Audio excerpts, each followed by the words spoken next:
I'lam anna sifatil madmunati fil qalbi katsiratun. Perlu kita ketahui sifat-sifat yang tercela di dalam hati. Sifat-sifat hati yang tercela, maksudnya sifat-sifatnya hati kita yang tercela katsiratun, amat banyak amat. Katsiratun, sungguh banyak sekali. Karena manusia itu terkumpul 4 sifat.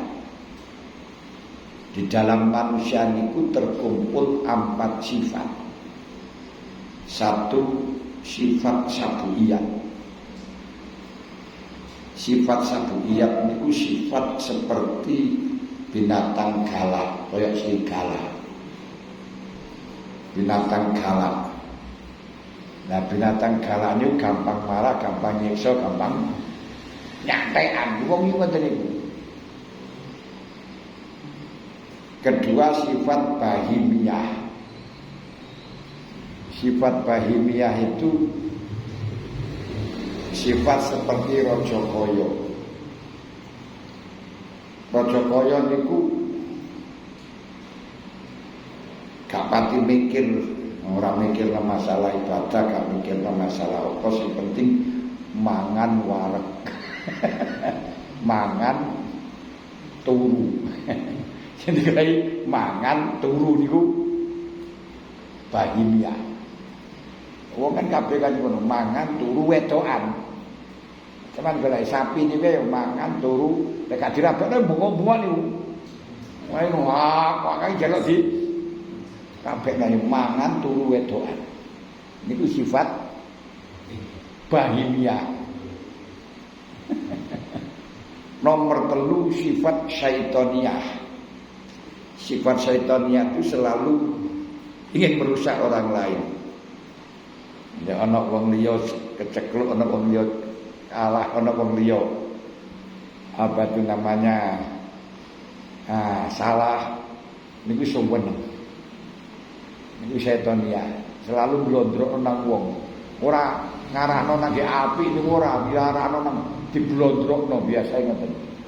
Artinya kan sejar-jarane nek kanca-kanca dia diblondrok-blondrokno ben rugi ngoten ya.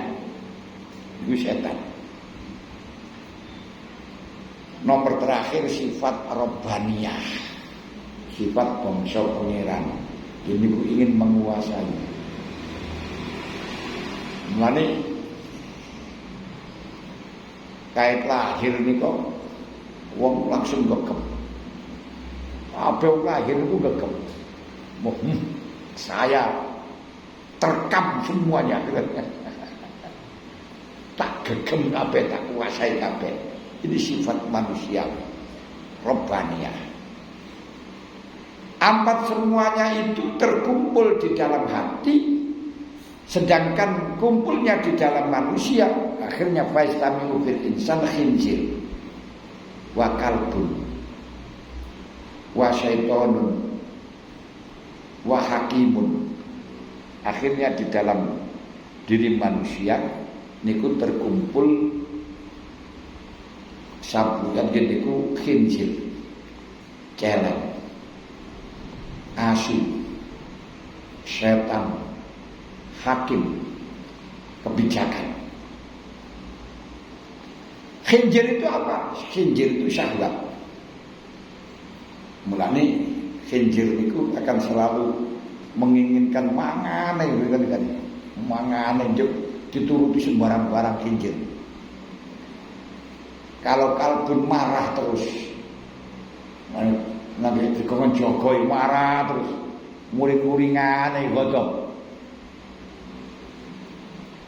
Setan niki selalu berusaha untuk memprovokatori sahabatnya khinzir dan sahabatnya khinzir dan mangkelnya binatang galak nih. Nah, provokatornya bagaimana? Sahabatnya Khidir diprovokatori untuk mendapatkan jalur iki. Bukan omai melek, omai gedek, sebelum jalur omah gedong ben ora adem, wis ora sapi-api. Omah gedong wis penting omah gedong. Jalur nang bojomu, jalur nang wis terus kan. Berusaha bagaimana dapatkan omah gedong. Cuk kalah karo kae. Ngerti kan? Akhirnya kepinginan ini mbok yo di omah gedong ngono kae kok kaya ora adem, masih ora polster apa gedong. Setelah sama gedong, lek omah gedong ora pantes karo nang misteri. Oleh keramik. Atau selera ini internet gak pantes njaluk internet. Pada waktu sing omah gedhe kena kaya kan ora pantes kaya dikai pamit. Wamane internet ora pantes. Njaluk kok. Kula iso nak keramik itu sudah internet mosok omah kosong kaya ngono, kena bupet. Kena sofa, kena TV. Nah, sing gedhe, omah gedhe kaya TV gedhe kan ora pantes ya. Omah gedhe terus gandeng misteri ada bupete pangan rakyat. Nah, wis enek ngono. Wah. Iku nek omah banyak kendaraan. Kano garasi. Kano garasi, mobil elek-elekan ben ora kudanan. Kalau elek-elekan mosok koyo ngono terus. Umur sedikit diprovokatori karo setan nafsu kita nih. Orang duwe udah nang kene. Nang Saudi, udah nang Hongkong. Apa-apa masih gak salat nang ora sepenting hasil. Engko lek mulih salat neh. Wah. Niku setan. Dan selalu memberi provokasi untuk kemarahan sabu, kemarahan binatang galak. Lah dilokno wong titik, antem. Ojo sampai dinyek kowe. Ojo sampai dinyek, jangan sampai disakiti. Dulu sakiti, kenapa kamu gak berani loh? Gengsi, gue ini ben marah. Terus kemudian kesel titik, cekelem batak, kesel. Napa kesel, awak jam ini provokator setan. Kontangi bengi ngantuk-ngantuk, napa kowe tangi barang, turu wae penak. Iki setan. Nah, hakim yang bijaksana yang menghukumi, jadi ku akal. Akal ini adalah petugas untuk menolak rekayasa setan. Maka taatnya khinzir adalah syahwat yang keluar dari sifat yang jelek. Jadi akhirnya malah jadi tabdzir, mensia-siakan harta. Karena ngapa niku jenenge sifat kokah, sifat asor. Pengen glamor, pengen napa tabdzir, barang-barang ora ana gunane, barang kae wis biar kamu ketok hebat. Tuku mercon. Petesan sak duran iku 10.000. 15.000 par, 15 par 20 par 35 tar 150. Ora ana gunane niku takdir. Masya Allah. Wirid riya. Terus wajana niku gendeng-gendengan, edan-edanan. Terus ambisi dan memiliki, meracai, hasud, ridun, samata dan lain sebagainya. Dikepingin jadi sembahan, pengen jadi raja dan tidak suka kalau ada orang menjadi raja. Nah, taatnya kalbu adalah ghadab, yang dengan ghadab itu masuk di dalam hati sifat zuhur, sifat asor, napa niku sifat istitotah, takabur, ujub, ngenyek, ngeremehno dan lain sebagainya. Cara untuk membersihkan hati bagaimana? Cara untuk membersihkan sifat-sifat yang madhumah tersebut adalah watoriku tadhiril qalbi min roda ilya tawilatun, membaikin, membersihkan hati dari sifat-sifat yang kasar butuh bahasan, butuh waktu yang panjang, butuh bahasan, butuh waktu sing panjang. Wasabilul ilaji fiha ghamidun, cara ngobati sifat sing jero ati niku sangat sulit mergo penyakit ini jero. Kadang-kadang ana wong kaya iku kan ora sregep jamaah, ya aku lah sregep. Lha niku lho, kaya ngoten niku pun ana penyakite. Ora krasa kaya ngoten. Masya Allah.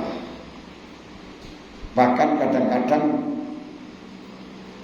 kepentingan nafsu dibungkus dengan kepentingan agama.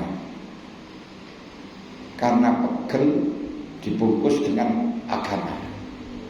Nah, kalau contoh akan nggih. Angel contoh ini ingat teman. Sayyidina Ali pernah dalam waktu peperangan beliau istirahat, lalu pedang dipun cantolaken pada pohon. Tiba-tiba pedang diambil oleh orang kafir dan Sayyidina Ali akan dibunuh. Dalam keadaan limpi, istirahat, dia langsung ada di bawah. Orang kafir langsung akan membunuh pada Sayyidina Ali.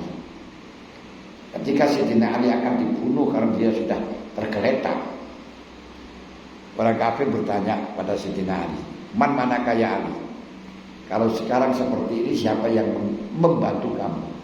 Siapa yang menolong kamu? Maka Sayyidina Ali langsung jawab, Allah. Yang membantu saya adalah Allah, yang menolong saya Allah. Setelahnya itu langsung pedang jatuh, ganti dipegang oleh Sayyidina Ali. Dia akan dibunuh. Ditanya oleh Sayyidina Ali, mana kaya fulan, siapa yang menghalang-halangi engkau? Lah kok Sayyidina Ali didoni, orang dijawab malah didoni. Lalu Sayyidina Ali meninggalkan ini. Ditanya oleh dia, kenapa kamu gak jadi membunuh saya Ali? Kalau tadi ketika kamu akan membunuh saya, kemudian saya akan membalas kamu lillahi kalimatillah, untuk meluhurkan agama Allah. Tapi begitu kamu meludahi saya marah. Kalau saya membunuh kamu berdasarkan kamu meludahi saya, berarti saya membunuh karena kemarahan. Neraka. Ayo, neraka sudah ini. Jadi sampai didoni wong, terus wongnya sampai bunuh, neraka ini.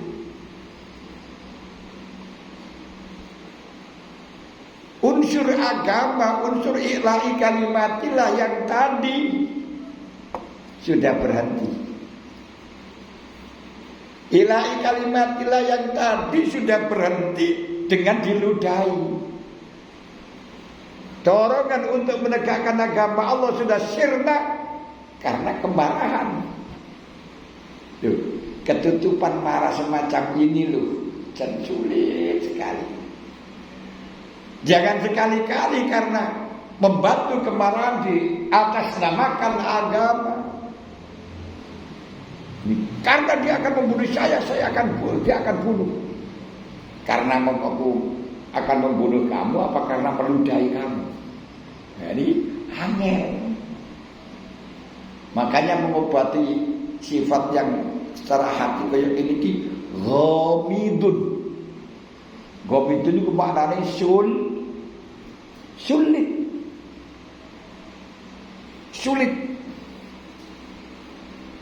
Sepenak sugeng nek sulit enggak. Kalau sulit ora pati ketok kan ya. Sugeng kan ketok. Ada.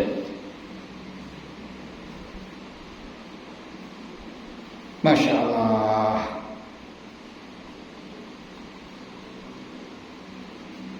Wa qad darasa bil kulliyati alaihi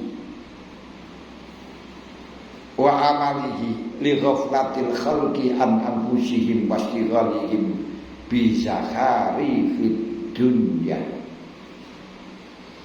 Cara-cara semacam ini, ilmu semacam ini, waqad darasa bil kulliyati ilmuhu wa amaluhu, ilmu yang membahas tentang cara pembaikan hati, amalia yang digunakan untuk membaikan hati. Kau tidak rasa sudah habis, sudah tidak ada sekarang. Ilmu yang membicarakan soal penyakitnya hati, soal sifat-sifatnya hati sekarang itu sudah banyak yang tidak dikaji. Gak enek ilmune. Boleh dibahas gak oleh sombong, gak oleh riya, gak oleh ambis. Wabut menulai ngaji ngoten wae. Jero temen-temen ngaji ya. Padahal itu yang pokok. Yang pokok tengriku, yang diperhatikan Allah ngriku ora lahire.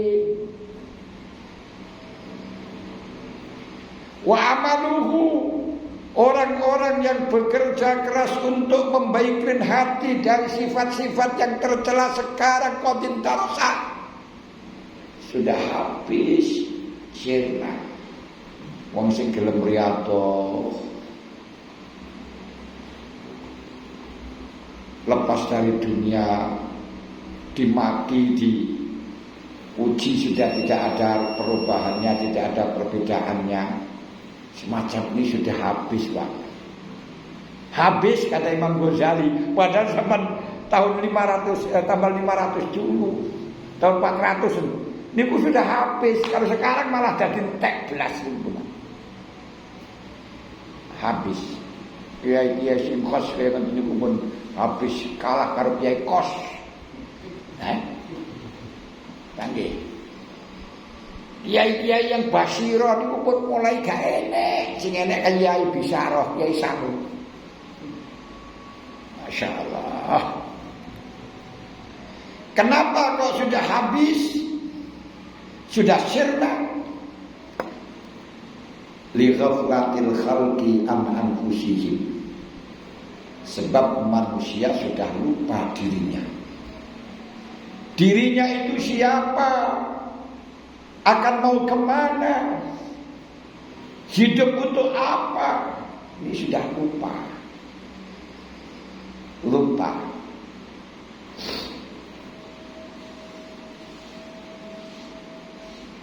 Bahwa kalau dirinya itu tidak punya apa-apa, dirinya itu tidak bisa apa-apa, dirinya itu yang ada kejelekan saja, gak terasa. Ingin dihormati, siapa kamu ingin dihormati? Ingin dimuliakan, siapa kamu ingin dimuliakan? Ingin menguasai, siapa kamu ingin menguasai? Apa kamu Tuhan? Ingin orang lain tunduk kepada kamu, siapa kamu kok orang ingin ditunduk? Apa kamu Tuhan? Ini sifat rububiyah, ingin orang lain tunduk kepada sampeyan. Semuanya manut, ini jenis sifat rububiyah. Alhamdulillah. Sifat bangsa pangeran. Masya Allah.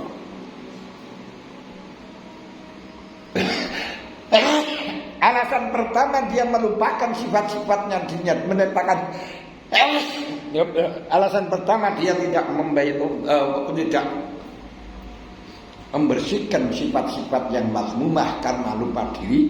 Kedua, karena disibukkan dengan urusan dunia, karena disibukkan dengan perhiasan dunia.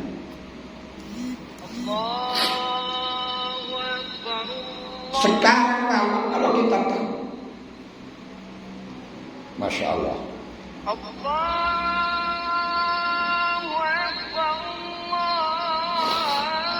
kalau kita sekarang itu tahu melihat masjid bahwa yang diperhatikan bukan ibadahnya, bukan fungsi untuk taatnya, tapi bagaimana megahnya.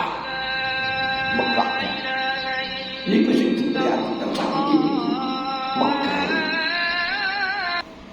Masya Allah.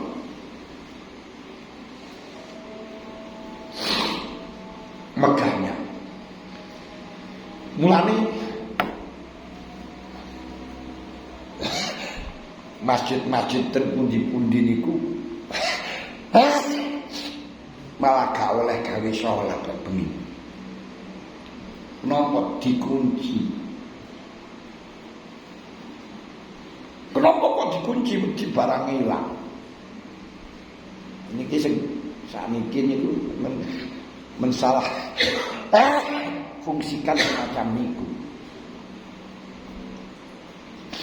Masjid perlu dijogo. Kalau dulu zaman sahabat, masjid itu bisa digunakan untuk menjaga. Makanya ketika Baitul Mal wonten Pamarai niku selalu dibobol maling. Kas negara dibobol maling. Akhirnya Sayyidina Umar memerintahkan masjid ini pindahlah kepada Tamarin supaya Baitul Malnya aman. Sebab di masjid tidak sepi dari orang yang beribadah malam dan siang. Saat ini mboten. Masjidnya megah terus dijaga golekna satpam. Mergo apa cek ora ilang barangi. Kenapa? Di jero ora enek sing nempati, ora enek sing ibadah, sing enek peralatan-peralatan. Ini gak pas. Tapi gak pas seperti ini sudah cocok kali prediksi dan menunjukkan kemujizatannya Kanjeng Nabi. Saya tikum zaman qalilun fuqahahu kasirun khutubahu. Qalilun tuhu kasirun sa'iluhu al-ilmu fi khairun minal amal. Akan datang kepada kamu suatu zaman yang orang ngalimnya sedikit tapi yang bisa pidato banyak. Sing tukang ceramah sak pirang-pirang. Saat ini kalau kita lihat komentator-komentator di dalam urusan agama sak pirang-pirang. Tapi sing ngerti agama orang ngerti sepitu. Sing ngerti agama saiki. Sehingga ilmu diprioritaskan daripada amal sama saat itu. La yaqul Quran illa rasmu. La yaqul Islam illa ismu. Islam tinggal nama doang. Diperjuangkan. Ila Islam, ila agama. Tapi dia sing bela agama iku ora ngerti agama salat ora iso. Lha paten. Islam tinggal namanya doang. Wala yabqal Quran illa rasmu. Al-Quran tinggal tulisan doang. Tak pernah diwaca. Zaman lihat di masjid-masjid yang baca Quran itu kaset semua. Ora enek gunane. Mestine kan yo digawe maca Quran. Wong ora maca nek jagongan, tapi koyo kok doan wis ora maca Quran padahal iku kaset. Apa yo sing mlebu swarga kasete. Coba kita angen-angen kayak ngene. Masa itu mu'amiratun masjidnya megah. Wa yakharabun an dzikrillah kaene sing zikir, kaene sing jamaah. Ora tau keisi kosa, gak tau diwiritan. Mari jamaah pelek masjid ditutup kunci. Mulane kula sing tukang lunga bumi. Ketika akan sholat isya itu malah cari masjid kesulitan, kayaknya tutup kabeh. Sholat isya yang tepatnya di pom, itu ganti di baik, masih diganti pindah di pom, di opong. Ini keadaan yang terjadi saat ini. Kenapa semuanya sibuk dengan zakari fitun? Ya, perhiasan dunya. Lali kabeh wis. Pengin omah api, mobil api. Terus apa neh? Nggih mas-masan. Nek mas-masan kadang kula lek mas tenan iki ora wae. Nek mas tenan nggih kula dhewe.